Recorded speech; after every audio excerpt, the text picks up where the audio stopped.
성도 여러분 안녕하십니까?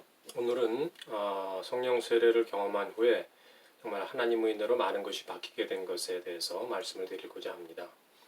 하나님을 바라보면서 새벽 기도의 제단을 쌓고 있습니다.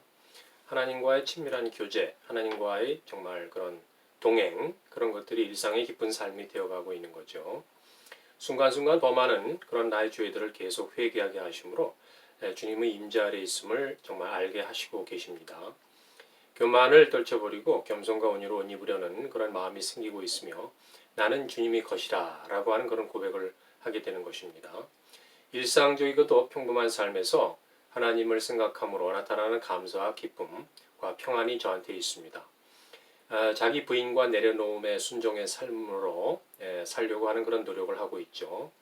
또 예수님이 말씀하신 심령이 가난한 자 그리고 의를 갈구하는 자가 되기를 위해서 기도를 하고 있습니다.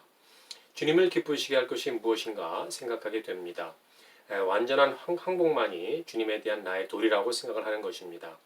그리고 사랑과 긍휼의 마음으로 서서히 변화되고 있음을 보는 것입니다. 그리고 또 하나님의 복음 전하는 것을 내 인생의 중심에 두는 삶이 되어가고 있는 것입니다.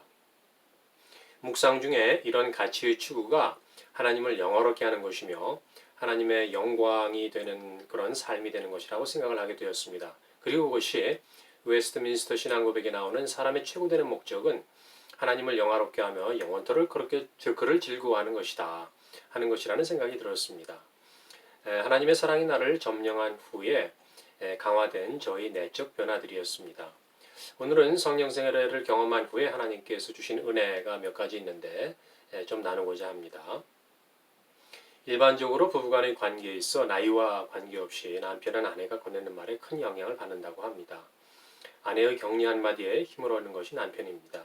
저도 예외는 아닙니다. 그리스도의 사랑으로 변화된 나를 아내는 과연 어떻게 생각할까? 나의 최대 관심사는 하나님과 나는 이 변화된 상황을 잘 알고 있는데 과연 아내는 어떻게 생각하고 있을까라는 것이었습니다. 하나님 말고 아내만큼 나를 아는 사람은 없기 때문입니다. 내게 역사하시는 하나님의 이런 능력을 아내가 알지 못한다면 모든 것이 헛사라는 그런 생각이 들었습니다. 그동안 내게 부어주신 사랑에 흘러넘쳐 아내도 그 사랑을 맛보게 해달라고 저는 기도를 했습니다.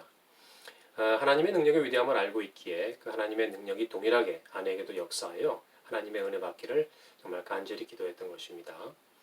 그런데 얼마 지나지 않아서 저의 마음을 아신 하나님께서 아내의 진솔한 심정을 듣게 하시는 일이 일어났습니다. 정말 절묘하고도 정확하신 하나님의 인도하심이었다고 생각을 합니다. 교회 순모임 시간이었습니다. 순장님께서 나눔을 갖는 중에 느닷없이 아내에게 질문을 던졌습니다. 결혼하신 후에 남편 집사님이 예수님을 믿고 변화가 좀 있었다고 생각을 하십니까? 저와 아내는 결혼 후에 교회를 나갔기 때문입니다. 저는 순간 긴장이 되었고 마음이 아주 떨렸습니다. 과연 어떤 대답이 나올까? 그런데 놀랍게도 아내에게서 제가 기도하고 소망했던 답이 나오는 것을 보게 되었습니다. 아내는 순원들에게 떨리는 목소리로 이야기를 했습니다. 그 답변은 하나님께 드리는 고백과 같다는 생각을 하게 되었습니다. 림프종을 앓고 난 다음에 남편의 영적 상태는 너무나 많이 달라졌어요. 남편의 삶이 너무도 많이 변했다는 것입니다. 24시간 주님을 바라보며 주님과 동행하는 모습을 실제 남편에게서 보는 것 같았습니다. 제게 큰 도전이 되고 있어요. 저도 남편처럼 하나님을 제대로 믿고 싶은 마음이 들었어요. 아내의 솔직하고 담대한 고백을 듣는 순간 감사한 놀람과 기쁨의 마음이 저를 가득 채웠습니다. 기도는 했었지만 이렇게 놀라운 답변이 나올 줄은 정말 예상하지 못했기 때문입니다. 그리고 그것은 정말 하나님의 분명한 역사하심이며 하나님의 은혜라고 생각되었습니다. 하나님께서는 분명히 살아계셨습니다. 나의 기도를 들으셨고 또 아내에게도 역사하셨던 것입니다. 제가 하나님 나라의 복음과 하나님 나라를 전하면서 하나님께서 품게 하셨던 목적과 의도대로 반응한 최초의 사람이 놀랍게도 아내였습니다. 예수님을 제대로 믿어보고 싶은 분들에게 하나님을 바라보는 열망을 불어넣어 주는 것이 바로 하나님께서 저에게 심어주신 목적 중에 하나였기 때문입니다. 하나님께서는 하나님의 의도가 옳으셨다는 사실을 아내를 통해 증명해 주셨습니다. 그리고 복음을 전파하라는 저에게 주신 임무에 대한 확신도 주셨습니다. 아내의 말은 이어졌습니다. 집에서는 한 번도 이야기를 하지 않았어요. 남편이 혹시 영적 교만이 생길까 봐서 그랬어요. 내가 갖게 될지도 모르는 영적 교만에 대해서 아내는 설명을 했습니다. 아무것도 내세울 것이 없는 남편에게 하나님께서 큰 은혜를 주신 것을 아는데 칭찬이나 부러움 등의 찬사가 혹시 남편에게 어떤 영적 우월감 같은 교만을 줄 수 있다는 생각에 남편에게 이야기하지 않았다는 고백이었습니다. 처음 듣는 이야기였지만 사려 깊고 따뜻한 마음에 깊은 감동이 다가왔습니다. 그것은 하나님께서 주시는 감동이었습니다. 그리고 기도의 응답이라는 생각이 들었습니다. 모든 상황을 알고 계신 하나님께서 응답의 순간을 준비하고 계셨던 것입니다. 그리고 때가 되어 기도에 응답을 하셨던 것입니다. 하나님께서는 귀한 선물을 상으로 주셨습니다. 하나님께서 주신 아내의 마음이 저한테는 하나님의 귀한 선물이었던 것입니다. 하나님의 살아계신과 역사하심을 다시 한 번 더 알게 하셨던 놀라운 사건이었습니다. 하나님의 크신 능력으로 아내에게 귀한 마음을 갖도록 인도하셨던 것입니다. 하나님께서 주신 은혜를 그동안 나누었던 멘토 목사님 말씀이 생각났습니다. 은혜의 과정 중에 중요한 것이 하나님과의 화평입니다. 그리고 사람과의 화평입니다. 그런데 사람과의 화평 중에 마지막 단계가 아내입니다. 일상적인 남편의 모습에서 나타나는 믿음을 아내가 인정한다면 그것이 진짜입니다. 감사하게도 하나님과의 화평, 사랑과의 화평, 그리고 아내와의 화평되는 과정을 하나님께서 은혜를 주셔서 허락하시고 인도해 주셨던 것입니다. 하나님은 정말 정확하고 세밀한 분이셨습니다. 때가 되어 아내의 인정을 받은 것입니다. 하나님께 정말 참 믿음을 증명해 준 것입니다. 그것은 또한 하나님의 인정이라는 생각이 들었습니다. 아내의 감동적인 고백을 들은 지 얼마 안 된 시점이었습니다. 부모님 묘소에 다녀왔다는 문자를 동생으로부터 받았습니다. 평상시 같이 수고했다는 문자를 보냈습니다. 그런데 하나님께서 부모님과 관련되어 평상시와 다른 생각을 품게 하셨습니다. 아버지 하관 후에 저는 한 번도 묘소를 찾지 않았습니다. 솔직히 가고 싶은 마음이 들지 않았던 것이죠. 그런데 하나님께서 육신의 아버지에 대한 용서의 마음을 이미 주었으니까 이제 묘소도 가보라는 그런 소원을 주셨습니다. 말씀드렸던 대로 저는 혈액형 문제로 야기된 그 부자와의 관계가 평생 정상적이지 못했습니다. 그런데 관계가 비정상적으로 흘렀던 이유를 최근에 와서야 알게 되었던 것이죠. 잘못 알고 계셨던 본인의 혈액형 때문에 친자식이 아닌 줄 알았던 내가 친자식임이 판명났는데 그것을 저만 모르고 평생을 지내왔던 것이었습니다. 알 수 없는 괴리감으로 인해 저는 뭔가에 항상 피해를 보았다라고 하는 생각을 평생 갖고 있었습니다. 아버지의 배타적이고도 편협함 때문이 아니었는가 저는 이제 그렇게 생각을 하는 것이죠. 그런데 그 혈액형 문제 해결로 모든 상황이 명확히 해석되었습니다. 나를 대하셨던 아버지의 태도나 내게 발생했던 일이 이해되었던 것입니다. 대학을 입학한 후 저는 아버지에 대한 마음을 접고 살았습니다. 무관심으로 아버지를 대했던 것입니다. 그런데 하나님께서 내가 피해자이면서 동시에 가해자라는 마음을 주셨습니다. 아버지께서 본인의 바른 혈액형을 언제 인지하셨는지 저는 모릅니다. 왜냐하면 소천하실 때까지 저한테는 아무 말씀도 하지 않으셨기 때문입니다. 그러나 사실을 제대로 인식한 후에는 많이 후회하셨을 것 같다라는 생각이 저한테 들었습니다. 자식을 자식으로 여기지 않았던 것이 자신의 불찰 때문이었다는 사실에 많은 회한이 있으셨을 것 같다는 생각이 들었습니다. 성인이 된 후에 차가운 나의 반응과 냉정한 모습이 자신의 과오 때문이었다는 자책을 하셨을지 모른다는 그런 생각이 들었습니다. 저는 모든 사실을 모른 채 과거의 아버지로 대했고 마음에 담을 쌓고 살았던 것입니다. 모든 것을 자체하고 하나님께서는 소천하신 아버지와의 진정한 화해를 원하셨습니다. 아버지한테 품고 있던 어떤 감정도 다 없애고 하나님 아버지께서 주시는 사랑과 하나됨의 마음으로 아버지를 바라보라고 그리고 생각하라고 하시는 것이었습니다. 제가 할 일은 오직 순종이었습니다.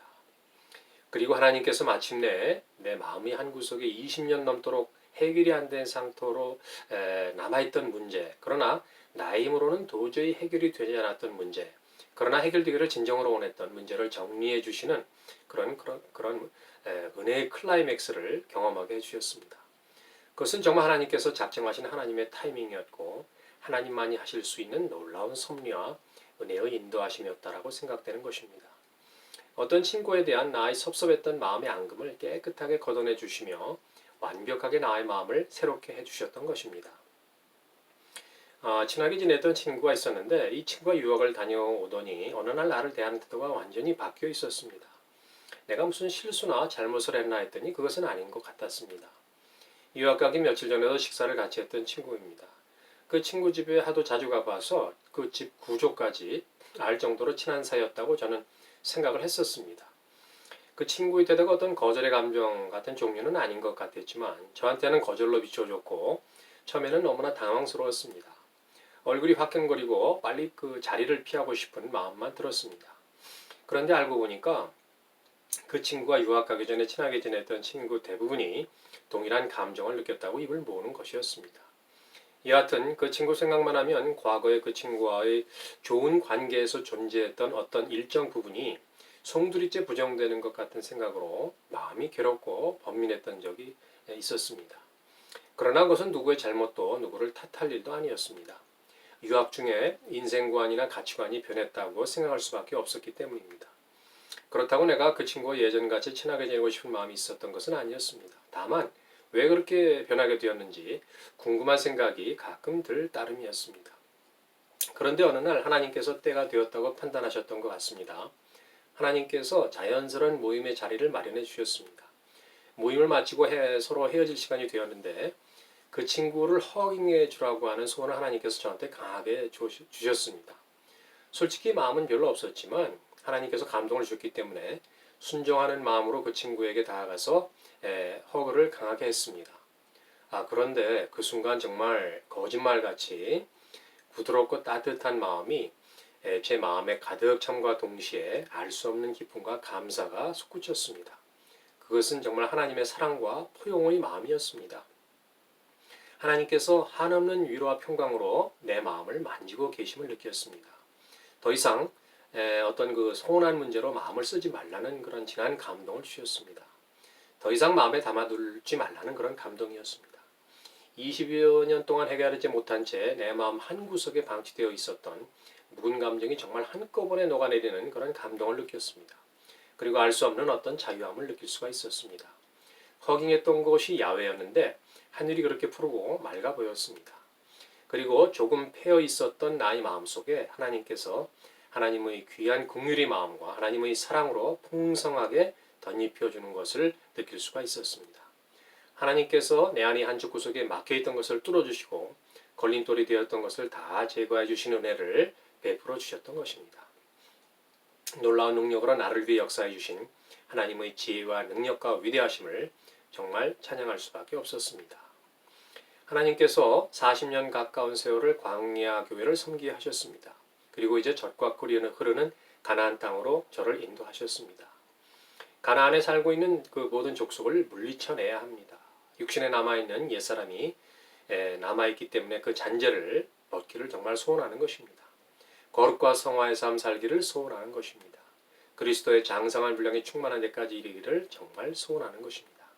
하나님의 자녀로 삼아주시고 예수님의 제자로 불러주셨으니 감사와 찬양을 올려드리는 것입니다. 주님께서 기뻐하시는 삶으로 주님께 영광 올려드리기를 간절히 소원하는 것입니다.